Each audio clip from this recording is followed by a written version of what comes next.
ಚಿಕ್ಕಬಳ್ಳಾಪುರದ ವರದಹಳ್ಳಿ ಗ್ರಾಮದಲ್ಲಿ ಹಕ್ಕಿ ಜ್ವರಕ್ಕೆ 400ಕ್ಕೂ ಹೆಚ್ಚು ಕೋಳಿಗಳ ಸಾಮೂಹಿಕ ಹತ್ಯೆಯಾಗಿದೆ. ತಪ್ಪಿಸಿಕೊಂಡು ಕೋಳಿಗಳನ್ನು ಸಿಬ್ಬಂದಿ ಹುಡುಕ್ತಾ ಇದ್ದು ಅಧಿಕಾರಿಗಳು ಗ್ರಾಮಸ್ಥರ ಮಧ್ಯೆ ಪರಿಹಾರದ ಫೈಟ್ ನಡೀತಾ ಇದೆ.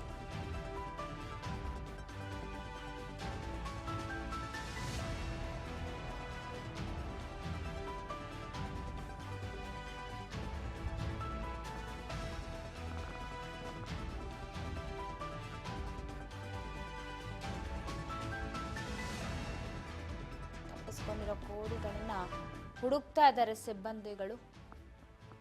ಪರಿಹಾರ ಎಲ್ಲಿ, ಅದೆಷ್ಟು ಕೊಡ್ತೀರಾ ಅನ್ನೋ ವಾಗ್ವಾದ ಮುಂದುವರೆದಿದೆ.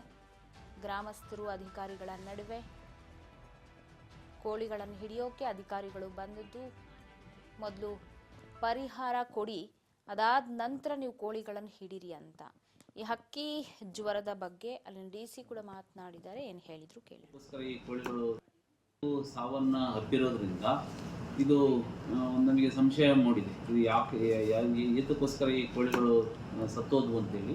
ಹಾಗಾಗಿ ಇದರ ಒಂದು ಸ್ಯಾಂಪಲ್ಸನ್ನು ನಾವು ಕಳಿಸ್ಕೊಟ್ಟಂಥ ಸಂದರ್ಭದಲ್ಲಿ ಈಗ ನಮಗೆ ಓರಲಿ ಅದು ಹಕ್ಕಿ ಜ್ವರ ಅಂತೇಳಿ ದೃಢಪಟ್ಟಿದೆ ಅಂತ ಹೇಳ್ಬಿಟ್ಟು ನಮಗೆ ಮಾಹಿತಿ ಅವರು ತಿಳಿಸ್ಕೊಟ್ಟಿದ್ದಾರೆ. ಅದು ಒಂದು ನೋಟಿಫಿಕೇಶನ್ನು ಆಗಬೇಕೀಗ ನಮಗೆ ಕೂಡಲೇ ಆಗಬೇಕಾದ್ರೆ. ಸೊ ಹಾಗಾಗಿ ಅದನ್ನು ನೋಟಿಫಿಕೇಶನನ್ನು ಕೂಡ ನಾವು ಮಾಡಿಕೊಡ್ತೀವಿ.